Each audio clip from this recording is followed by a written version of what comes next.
Welcome to episode number 2 of Limited Interest, celebrating the 5th of July fireworks.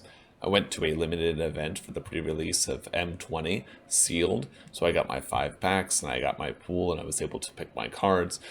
You know the format, I'll show you the cards, I'll tell you about my experience, and I'll tell you how I think things went. Alright, before we begin, I'd like to say that this is the deck I ended the tournament with. This is not the deck that I started it with. I will get into that story later. But I think that this one is much better, and you will certainly see over the course of this. So first, Scorch Spitter, excellent. It's a 1-drop. Not many people have 1-drops. And the best 1-drop I can think of that other people would have is the Yokox, which is a 0-4. You don't care about him because you keep swinging and he keeps dealing damage to the player almost through the Yokox and almost through other walls or wall-like creatures like the Green Elemental. Next, we've got Infuriate, just an amazing pump spell. I would love to have Giant Growth in red, and oh look, here it is, almost exactly Giant Growth in red. What more can you say? Reckless Airstrike. This is a card that's automatically worth picking up. It just is an out to more things than you would think that it should be. It's versatile, it has low mana cost. It's excellent. It didn't come up in any of my games, but that's because I was already dominating the position at that point. In every game that I managed to see this card, but it's definitely worth putting in. Gleaning Aegis, as you can kind of guess, there is a theme of weenie stompy dudes in this deck, and this is great because your opponent starts having threats out turn their own stabilizers turn 3 and their own threats turn 3 or 4, and telling them that no, that creature you just tapped out for doesn't count right now, give me 1 turn to smack you a little bit more, is excellent. Then we have the Goblin Bird-Grabber. Just look at the card art. Now think of the Griffin that I'm going to show you. Now look back at the card art. Now think back to the Griffin I'm about to show you. Then in the future, come back to this section of the video and realize what I was talking about. So it's not bad. 2-1 for 2 mana. It's a little underwhelming, but there are enough things that have flying in this that you can easily enough trigger the flying, and then, oh no, it's 2 in the air. Now this becomes a problem, barring them having a Griffin or something like that, and even then, you keep swinging, you force the blockers to arrange themselves in certain ways. Just really solid. Chandra's Embercat, it's okay. I have a couple of highlight targets for the Embercat. None of them actually came up in this event. That doesn't mean it was bad to put it in, just like the Reckless Air Charge. It was the right decision to put it in, I feel. It's just unfortunate that I didn't get the dream scenario of curving out on playing this and then getting a 4-drop on turn 3. That would have been absolutely insane. So, pretty good, but only pretty good. Next, we have not 1, but 2 Pack Mastiffs. This card is great. A woo. I've many times I figured out after the first couple of rounds, don't play this on turn 2 or 3, because you may draw into the second one. If you draw into the second one in turn 4, you don't have a better play. It's really hard to do better than just playing both of these, because now, okay, maybe you don't take the most efficient trades or blocks that turn because you're tapped out, but after that, oh, I swing with both of the Pack Mastiffs, and now it's concerning because you have the 4 mana, you can transform both of them into 4/2s potentially, and that messes up all of the combat calculations. Do they let it through and then potentially you deal an automatic 8 anyways because that's your goal, or do you not let it through and then you have to trade inefficiently in comparison? The other one on the ground does more damage. It's just pretty efficient for mana because there are 2 of them. Next, we have Eternal Isolation. This card is great. Just get a thing that is a threat out of the way. If we can't stop it from being a problem or run it over, if we can't Gleaning Aegis and tap it down or Infuriate and just run over its face, then we might as well do this. And if we do this, it just goes away. It's just not a problem anymore, which is excellent. Another card that's just in the same vein, Pacifism. Pacifism is great. I'm not going to say Pacifism will always be great, but that's about in my experience, especially in these formats. When I see Pacifism, I think, oh, this is pretty good. And you know what? It was pretty good this event as well. Next, we've got Ember Hauler. Another card like the Scorch that I showed, the 1-drop. You just keep swinging. You do a dory from Finding Nemo, and you just keep swinging, and the second that you don't think you're going to get any more value, or they put a blocker in who will kill it, and you won't be able to trade at all or efficiently, which is very hard for them to do and requires a bit of luck on their part as to what's in your hand, as long as you play well. Because you can make people suspicious just by keeping one mountain available, because they know you have Infuriate. You sack this, and then you just deal 2 to their face anyways. One of the more underwhelming low-cost creatures in this deck, the Moorland Inquisitor, 2/2 for 2 is okay. It's better than the 2/1 for 2 that only has conditional flying. But the difference is the Goblin has conditional flying.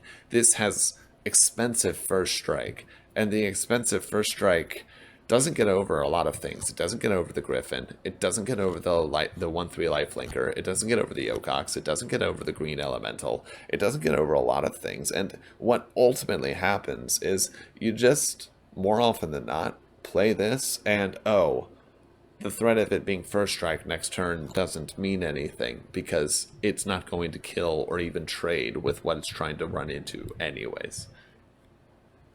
In contrast, the Unchained Observer, or rather the Unchained Berserker, protection from white, +2/+0 when he attacks, another card that you just play and you forget about, you keep swinging. If your opponent's not careful, they'll waste removal on it because they don't realize they have protection from white, and there are a lot of good white cards. There's a lot of create two 1/1 white soldier tokens. Tap Gleaming Aegis, tap this card down, pacify, tell him he can't do anything, Eternal Isolation, if he gets too big, it's just crazy. And he gets through all of that, and you'd love to see a Shock, a Chandra's Outrage, a Disfigure. You'd love to see any of those used on this guy, because that means they're not being used on someone else. This guy's a great enabler. The Goblin Smuggler for a lot of cards in the deck. A lot of things in this deck have a starting power of 2 or less. He comes in, haste, make them unblockable. Okay, they're unblockable. Wish granted and done. Especially with the Unchained Berserker. He's a 1/1 at the time that this enters play. So, enter, haste, tap. Unchained is now unblockable. Swing for 3. Pump. And now you just took 6. When you only have 8 left or something like that, which is very realistic because you don't want to play this guy as your immediate 3 drop. You want to play him as like your 4 or 5 drop to get the ball rolling, just that 1 extra turn. That's all it's about, it's just the 1 extra turn. So next we've got the Steadfast Sentry. He's steadfast because he's got Vigilance. 3 mana, 3/2 Vigilance is already good enough, but the combat calculus he forces on people is amazing because you can, again, with this guy, even though he's not red, he's in the same boat, just keep swinging. If you just keep swinging him, they will be forced to kill him, and then you can put the counter somewhere else and make it even worse for them. And they know that, so there are a lot of times when swing, oh, you just take the 3 because it's better than letting the Scorch be a 2/2 Scorch, or it's better than letting the Flying Goblin now be an even bigger in the air Flying Goblin. Griffin Sentinel, a 1/3 flyer, is okay. It stops, if you're on the play, it stops people who are playing things like Moorland Inquisitor, 2/2s that can't really do too much. It's, as a 1/3, it can block itself in the air, which is incredibly relevant if people are trying to fly over you. It enables flying for the earlier Goblin, which is great, just a bunch of goodness there. Active Treason. Your guy is really good. You know, it's better than telling you can't use him. If I use him and smack you in the face, the best use of this I got over the event was that I active treason someone's Brontosaurus, smacked them with it, and then paid 1 to blow up the Brontosaurus to kill their artifact, which is hilarious, and I would do it again in a heartbeat. Next, the art for this video, Scampering Sorcher. It's basically pay 4 mana, make 3 1/1 elementals with haste. The second effect of giving all other elementals haste this turn wasn't really relevant.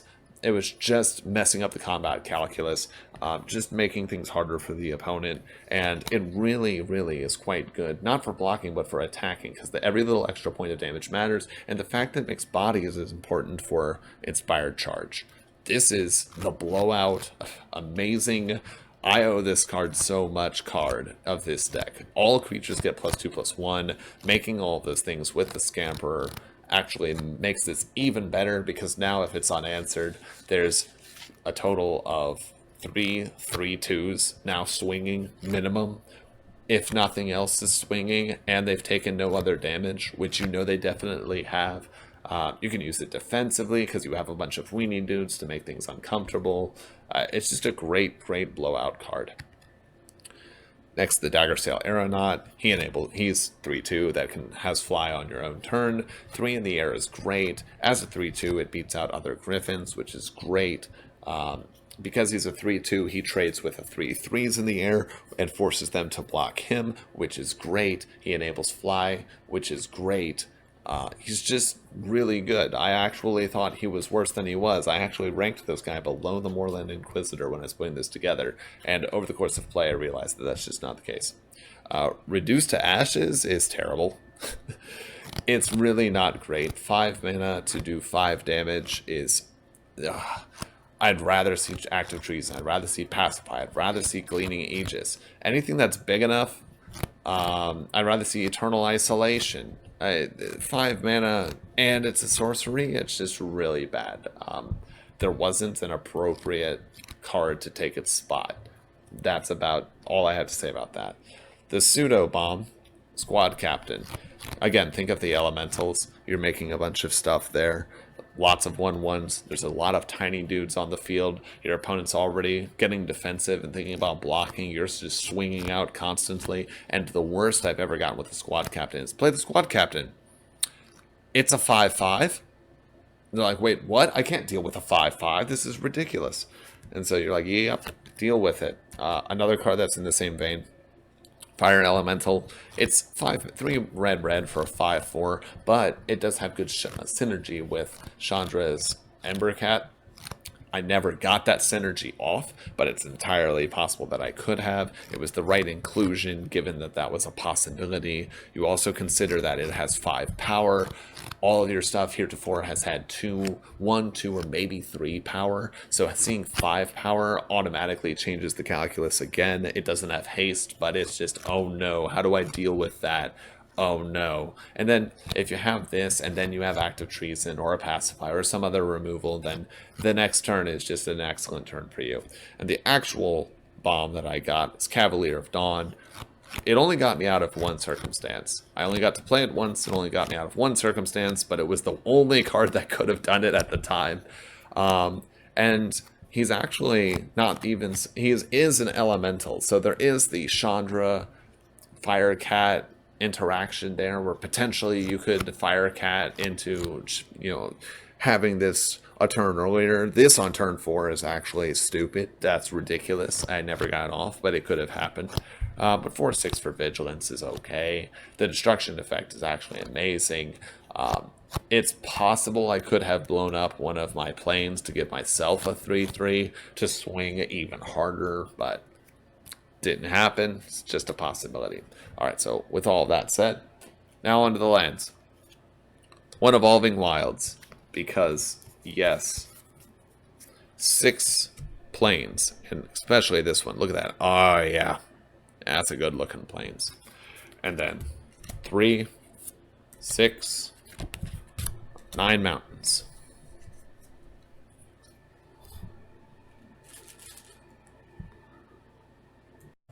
So now that you've seen the deck profile, how did I actually do? So the pre-release event had 26 people. It started at 7 p.m. and it ended because of Werewolf Legacy, or One Night Ultimate Werewolf Legacy, something like that. It ended at about 6 in the morning, which is good. The actual event ended at about 2 in the morning, which was still good. And I ended up in this 5-round event, 26 people. I ended up finishing 4th, which, but also, so when I cracked my pack, my packs rather, I saw a couple of things. I saw the Tree Root Iron Bark, which is one green white for X5, where X is the number of creatures you control, and he can pay 5 mana to make a 1/1 soldier token. So I thought, that's really good. That's really good. And then I had Moldering Reclamation, which is a do-nothing card, but I didn't think so at the time. It's 3 green and a black. Every time a creature dies, you gain 1 life, you draw 1 card. Which seems like it would be pretty good, right?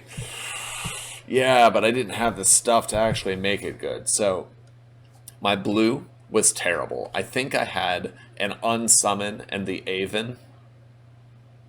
That's it. Alright, blue's out. I'm looking at my red and I'm like, oh, there's a bunch of good red in here, but I don't know. Because here's the thing. Here's the backstory. I didn't play in the M19 pre-release, but I did play M19 Draft. And for anyone who remembers M19 Draft, there's a bunch of things with Defender. O2s, that when they die, they make dragons, and O3s, and 1/5s with lifelink, and all of this madness. And I'm like, oh, if I play an aggressive deck, I'm just going to get blown out. I don't know what the card pool is. So if I do that, yeah, I'm seeing several packs here. I'm not seeing anything that would make me concerned, except for this Yoke Ox, because I saw it. And the not Reclamation Sage, the green elemental, the 0/3 for 1 green. And I thought, oh my gosh, what if I play red and then everyone's playing those cards and it's gonna be like turn 6, 7, 8 plays, and I'm gonna have just a bunch of red weenies that can't get over anything. Oh, that doesn't feel good. So I look at my white. White's awesome. Eternal Isolation, awesome. Pacifism, awesome. Some of the creatures, awesome. The Cavalier, awesome. Okay, we want white. And besides, if I'm putting in white, well, let's check the green. And I had the green enchantment, and it was foil. It looked nice, too. 1 in the green. Whenever a creature enters the battlefield, scry 1. Whenever a creature is targeted with a card effect that you control, draw a card. I was like, all right, here we go. I'm just going to be playing green, white, and what do I have in black? Do I have Murder? No. Do I have Disfigure? No. Do I have Duress? I have 2 Duresses. So I'm like, this is great. I'm going to be able to see their hand, pluck the problems out, and then I'm just going to get to an infinite board state, drawing all of the cards that I want, and I'm going to win. Yeah, no, that's not what happened. I was missing some of the cards that would have helped. For instance, I think people sleep on the 7/6 dinosaur that during your upkeep you discard a card. Yeah, it's a 7/6. It's 3 mana! It's 3 mana! Your opponent's going to be discarding those cards too, trying to figure out what to do when they're trying to triple block into that thing. I didn't have that. I only had 1 of the Yoke Oxes. I only had 1 of the Wall Elementals. I didn't have any of the nice green stompy dudes, like the 3 green. I think it's a Gorilla. That's a 5/4. When he dies, you draw a card. I didn't have that. I didn't have a bunch of things that would have... I didn't have the Reassembling Skeleton. I was watching someone else with their pool. They're playing black, and they have the Reassembling Skeleton. If you don't know, I think it's 1 mana for a 1/2 swamp, I'm pretty sure. And you pay 2 and a black, and you put it back into your hand. So you can infinitely block. Infinitely for 4 mana. You can block 1 creature a turn. You can get there so fast. I didn't have any of those or any enablers like that. I didn't have Unearth or anything like that. I had a Gravedigger, I believe. And I still tried to make this work, and I played game 1, and the guy I was playing against, honestly, was playing a terrible version of my deck. He didn't have the Unchained. He had Infuriate and Active Treason, but he didn't have the Skyguard Vanguard, which is amazing. I would have loved to have had that card. He didn't have... He had the Goblin that flies, and then he thought to put in the Griffin that also flies. I was like, okay, that's okay. Yeah, that's cute and all. And we went to a game 3, and I just remember thinking, like, wait a second. Something's off about this. I went to game 2, and I nearly just blew it because I was playing against someone who had the Bag of Holding. Went to round 2, rather, with a loss, which is like, oh, why? Oh, shit. All right, because I wanted top 4. Minimum top 4. I was like, it's gone. It's gone. I'm not going to get that. And then I played against this person, and they draw the Bag of Holding. And the Bag of Holding is terrible against the deck that I showed you, but it is amazing against the deck that I was playing in that round, because they're like, yeah, turn 1 Bag of Holding. I'm like, okay. turns, turns, turns. And then all of a sudden, 4 turns have gone by. It's turn 5. And they're like, oh yeah, planar cleansing. I'm like, oh no. My Iron Root does nothing. I just have a bunch of 1/1s in him, and they're all dead now. My enchantment that lets me scry doesn't do anything if I have almost no cards in hand. And then they're like, oh yeah, and by the way, pay for, tap the Bag of Holding, return all the cards I exiled back into my hand. Oh. And then they started playing the stupid angels that gain life, and then they had the mythic the mythic 3/3 who was also crazy, and I was like, oh no. And I lost game 1 of that, and then went into game 2, and it was a nail biter, and I barely won. And then we went into game 3 with 5 minutes left, and on turn 5 of 5 rounds after time, I won. And I sat down and I looked at my pool and I'm like, if I keep this, I'm not going to get top 4. It's too slow. I'm listening like the ambient noises around me. I'm listening to other people talk about their pulls and what they're doing and their combat tricks, and people are playing all these things and being aggressive and going in their face. And I'm seeing that I'm the one who's taking a lot of time to end these rounds. So everyone else must be ending their game sooner. And if people are trying to end the game soon, I'm not going to win. So let's look back at my red, and I look, and I'm like, I'm an idiot. What was I doing? I have Infuriate, I have Active Treason, I have the Goblin who flies, and the Goblin who can get flying. I have the Griffin that enables that flying. I have the Scorch. I have a Scorch? This thing attacks and I just do free damage? I have Unchained Berserker? What am I doing? And so we go into the 3rd round. During the break, because we went to time and we were waiting for pairings, I'm looking at my cards. I'm like, what would I change out if I were to change it out? What colors would I even pick? And I'm like, you know what? Red, white. We're going for red, white. And I took out all of the green and the black and half of the white because it was garbage. And I threw in cards like Inspired Charge and the Griffin, and Eternal Isolation wasn't in my deck even. I don't know why. I was just so out of it.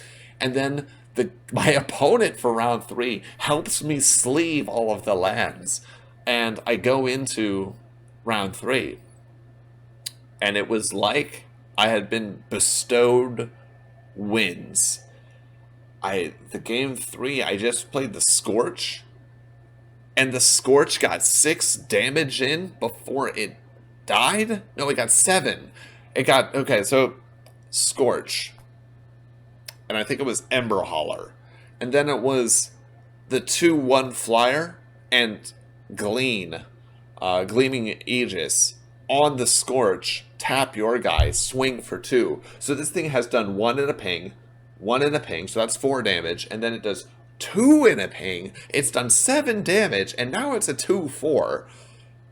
And he was tapped out, and he's just looking at me, and I see that he disfigures the other card. And I'm like, oh, he wanted to disfigure the Scorch. And then it got to a point where I did like the dream play of turn 4, scampering, and made a bunch of 1/1s. And then I'm holding on to Inspired Charge and the squad captain. I'm like, swing out, see what happens. And he doesn't block. I'm like, Inspired Charge? Win the game? Because he had 2 life left, and he just looks at me, and it's like, what's in your hand? I'm like, I'm not going to tell you. Don't have to tell you anything. And he scoops, and his reasoning was, well, you still have the Scorcher. Presumably, he didn't have an out to it. And all I'd have to do is swing 2 more times. And then he would die because of the effect of the Scorcher. If everything else went to hell, it wouldn't matter. If I successfully attacked that turn, and he didn't remove it the turn thereafter, I win. And then game 2 was another just destruction, like Unchained Unchained Berserker got there so hard. 3, 3, 3. And it's like, oh man. And he's at 11 life and he doesn't even realize it. And I was pacifying things. And actually, this was the game where he played the Brontosaurus. And he's just thinking, like, I could see it in his face. He was thinking the same thing I was thinking at the end of round 2. Like, oh my god, this is too fast. My deck is too slow. So I stole his Brontosaurus, swung in the face with it, and then he was going to go block something else. And so after hitting him with the Brontosaurus, I blew up his Brontosaurus to kill his other artifact, and he has an empty board, and I've got all of my stuff off of the cost of an Act of Treason and 1 mana. Round 3, super easy win comparatively, especially in comparison to round 2. I go into round 4. Round 4, the guy had better bombs than I did. That's just the best way to say it. He was playing green-white. He was the guy who would have loved to have seen my signpost green-white on common, but he didn't get there with it. He didn't find it. It wasn't in there. And so I felt great game 1, and then he plays a Johnny. And he gains life with the Johnny when he has 3 creatures on the field. And then he does it a second time, and he's up to 19 life. And I'm at like 14. And then I ask him, what is Johnny's 0 ability? And it's like, oh yeah, if I have 15 more life than you, I destroy everything that you own, take your soul, and then, you know, keep you there for 6 months out of the year like your Persephone. I'm like, oh, let's go to game 2. And he just gives me a look like, really? I'm like, I'm not going to sit here and potentially go to time on a game 3 that I could be winning just to watch you gain 5,000 life with a Johnny. And so game 2, I got the dream scenario again. Scorch, Unchained Colossus, like Scorch. Okay, he has the Yokoks. Don't care. Swing. He plays nothing else, I think, on turn 2. Turn 2, Unchained Berserker. Swing. It's like, block with, he tried, I think at that time, I could be wrong, he tried to make the 2 white 1/1s, so I'm like, they're white, protection from white. Go get it. And so he's like, oh no, it just kept getting there. And then haste, bing, him, tap, swing. And it's like, what? I'm like, yeah, Infuriate, kill that, burn the things, and then game 2. Inspired charge. I full swung. I looked at him. I full swung. He looks at me. He waits. Block, block, block, block, block. Inspired charge. Blow out your entire board. He's like, oh. Game 3, I pretended to have inspired charge on like turn 4, I think. Yeah, I drew the planes. I played the planes. I acted. I'm like, planes. Swing? And he's like, oh, no. This is not happening a second time. This is not happening a second time. You know what? I'll block here and here and let the rest through. I'm like, okay.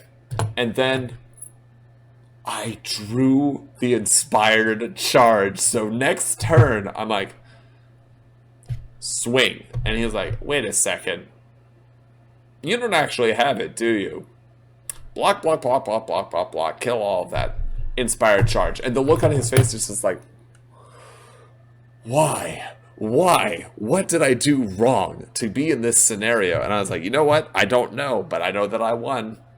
I wasn't an asshole about it, but I definitely won. So there I am, 3-1, going into the final round. I play against a guy, and every time this guy tells me he has 5-color good stuff, he has 5-color good stuff. Like, it's good, and it's stuff. It's not the full elemental, like, royal Omnath craziness good stuff. One guy at the event just basically drew, like, a pre-constructed deck that was just the green, red, blue elemental everything. He got like 2 evolving wilds and mana fixers, and he got the elemental that adds stuff for elemental spell. He only had 2 non-elementals, and they were the wolf and something else. It was absolutely crazy. But the guy I was playing against, he said he had 5-color good stuff. I didn't have a good first hand, but courtesy of the London Mulligan, I was like, oh, I drew 7 cards and I got 4 lands. I don't really need this 4th land because one of my lands is Evolving Wilds. So put that back. Here we go. He went down to 5, but he was on the draw. Even enough scenario. Swings. I end up winning. And then game 2, same thing. Inspired Charge came through. But game 1, I feel so bad for this man. So he got tired of the Unchained Berserker, and he tapped 2 planes and I knew it was going to end badly for him. And he played Pacifism on the Unchained Berserker.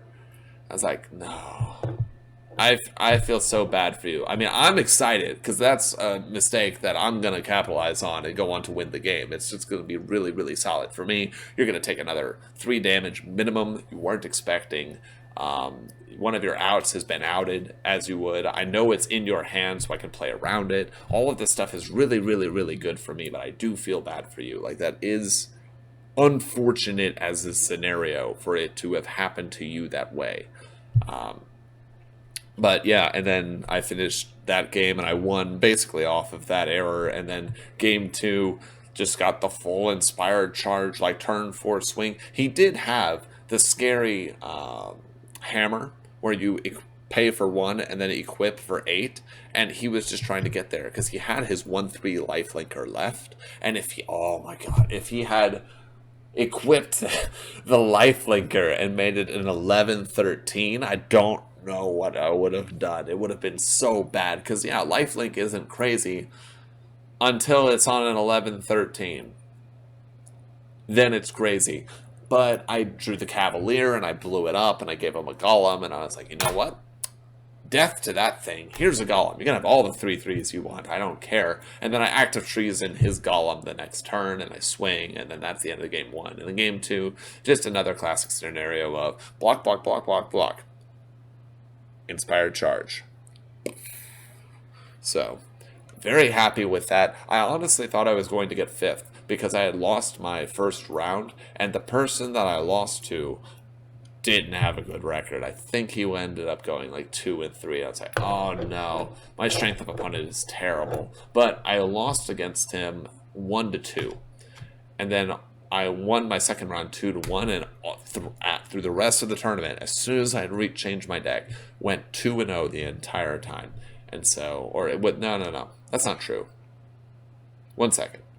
I went 1-2, and then 2-1, and then 2-1, and 2-0, and 2-0. So I thought my strength of opponent would be good enough. I must have just barely gotten by the skin of my teeth, got 4th, felt good.